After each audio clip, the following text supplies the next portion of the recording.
설교의 실제 3강 2부를 시작하겠습니다.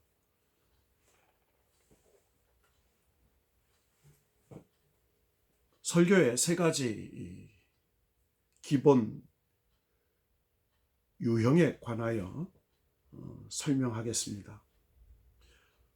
설교에는 세 가지 기본 유형이 있습니다. 그것은 바로 주제 설교와 또 본문 설교, 강해 설교를 될 수 있습니다. 특별히 먼저 주제 설교는 우리의 삶의 장에서 발견된 어떤 주제를 선택하고 거기에 맞는 성경 본문을 찾아서 전개해 나가는 설교,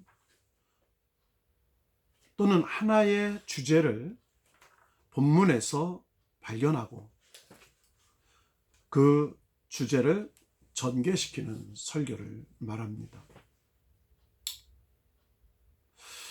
이 주제 설교의 유형은 성경적일 수도 있고 또 비성경적일 수도 있다는 것입니다. 이것은 설교자가 자신의 생각을 본문에 복종시키려고 하든지 아니면 자신의 생각을 주장하기 위해서 본문을 사용하려고 하는지 그 자세에 따라서 달라집니다. 그러나 그동안에 이 주제 설교는 많은 경우에 있어서 설교자가 주제를 정하고 그 주제에 맞는 성경 본문을 가져옴으로써 성경 본문을 자기 주장을 의한 근거로 삼았다는데 많은 문제를 야기해 왔습니다. 두 번째 설교의 유형은 본문 설교입니다. 이 설교는 흔히 강해 설교와 혼돈되는 설교 유형입니다. 본문 설교는 대개 짧은 본문, 보통 2에서 3구절을 사용하면서 성경 본문을 나열식으로 주석해가는 설교입니다. 그래서 많은 설교자들은 이 본문 설교와 강해 설교를 혼동합니다. 2에서 3구절의 성경 말씀에서 발견되는 성서적 개념에 대해 집중적으로 다루기에 이것을 강해 설교라고 착각하는 것입니다. 그래서 많은 설교자들이 이렇게 성경 본문을 각절로 주석하고 해석하는 식으로 설교를 하면서 그것을 강해 설교라 잘못 생각하는 경우가 많이 있습니다.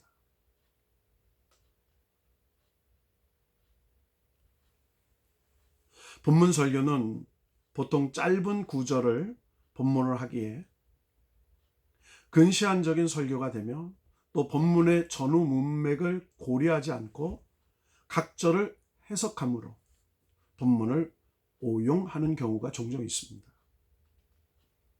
그러므로 성경 말씀을 한 절 한 절 풀어서 설명해 나가는 식의 본문 설교는 결코 강해 설교일 수가 없습니다. 그렇다면 세 번째 설교의 기본 유형인 강해 설교는 무엇입니까? 강해 설교는 성경으로부터 신실하게 메시지를 받습니다. 그 메시지를 현대의 청중, 즉 성도들에게 접근할 수 있도록 하는 설교를 말합니다. 이 강해 설교는 유명한 설교학자인 헤던 로비슨, 그는 이렇게 말을 했습니다. 강해 설교는 본문의 문맥에 맞는 역사적, 문법적, 문학적인 연구를 통해 얻어지고 전달되는 성경적 개념을 전달하는 것이다.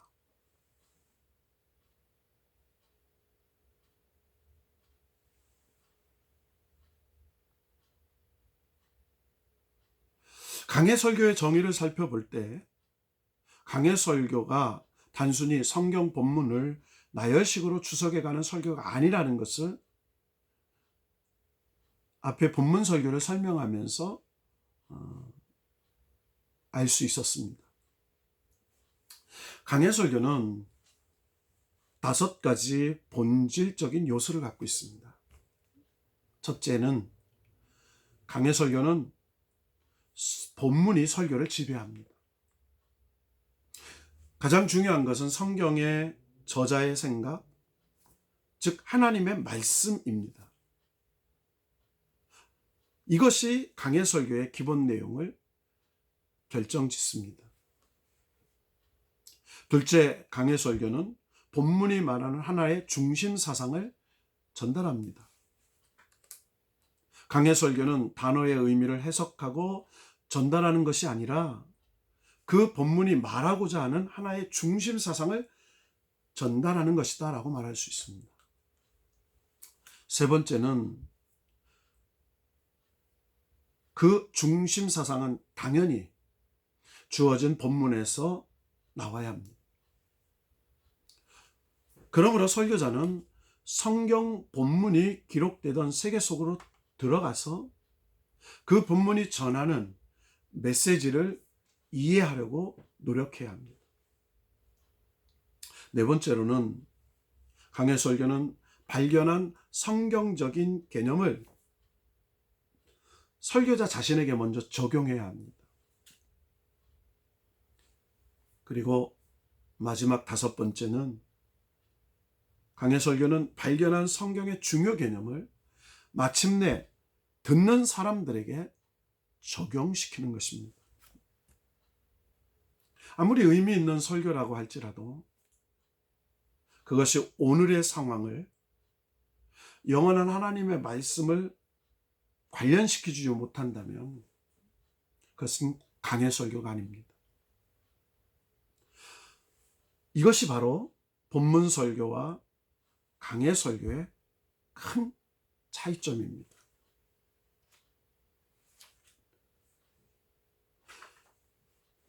강해 설교는 성경 본문의 기록자가 마음에 갖고 있었고 또한 성경 정책의 맥락에 비추어 볼 때 그 본문 안에 있는 본질적인 실제의 의미를 발견해서 그것을 오늘날 청족의 삶의 필요에 적용시키는 설교다 라고 말할 수 있습니다.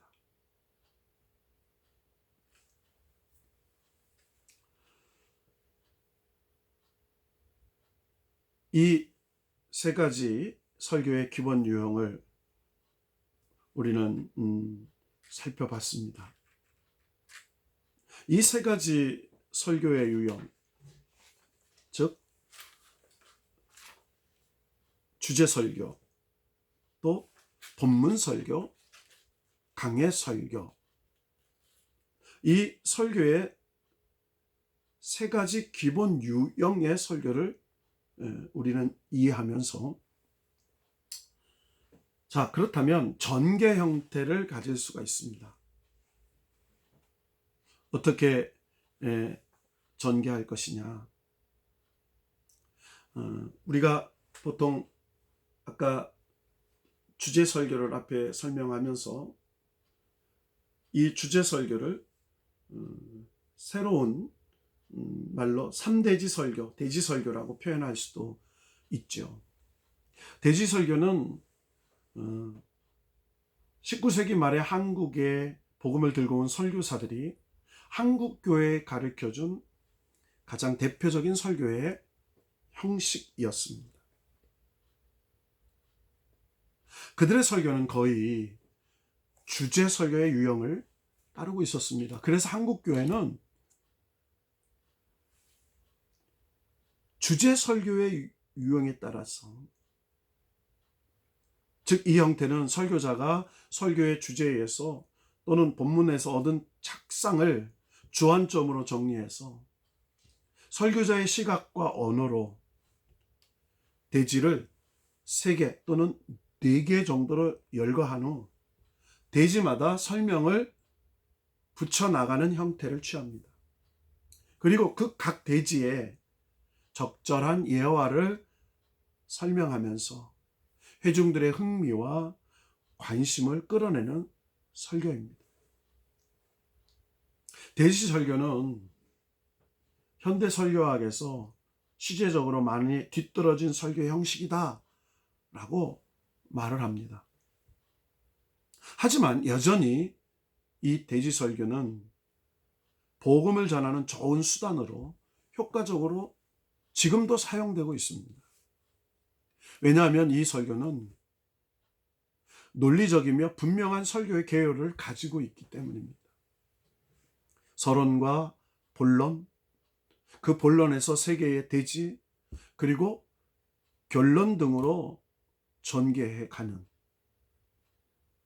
그래서 회중으로 하여금 복음의 메시지를 분명히 들을 수 있도록 도와주기 때문에 많은 성도들이 이해하고 그리고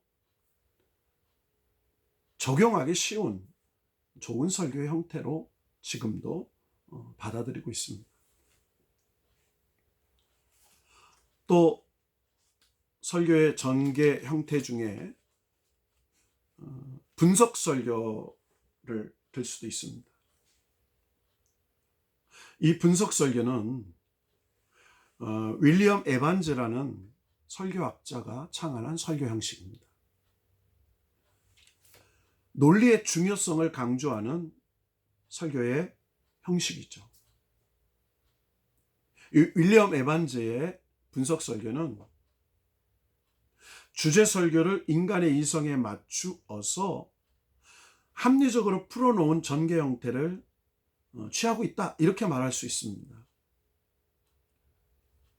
그래서 이 에반즈는 서론 이후에 본론을 전개해 나갈 때 무엇을, 왜, 어떻게, 그리고 어떤 결과를 가져오느냐라는 순서로 전개하면서 결론으로 설교를 맺어야 한다고 주장합니다.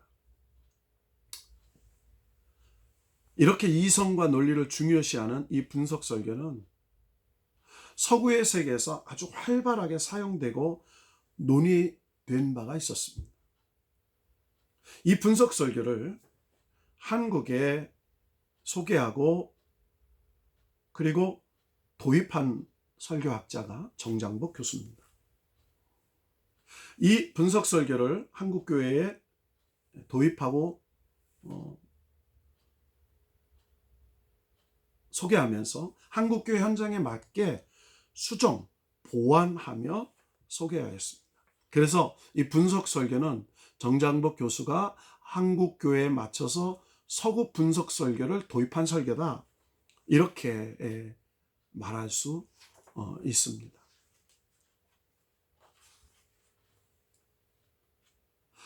이제 앞에서 설한 그런 설교들이 연역법적인 설교 유형의 형태들을 가질 수 있다고 말할 수 있죠. 이제 우리가 귀납법적인 설교 형태 중에 귀납법적인 설교 형태론에서 우리가 몇 가지 설교의 전개 형태를 보면 설화체 설교라는 것을 얘기할 수 있습니다. 이 설화체 설교는 다른 말로 서사 설교의 한 형태로 설교의 줄거리, 즉 이 플롯이라고 하죠. 줄거리를 엮어 전개시키는 형태를 말합니다. 이 설화체 설교의 대표적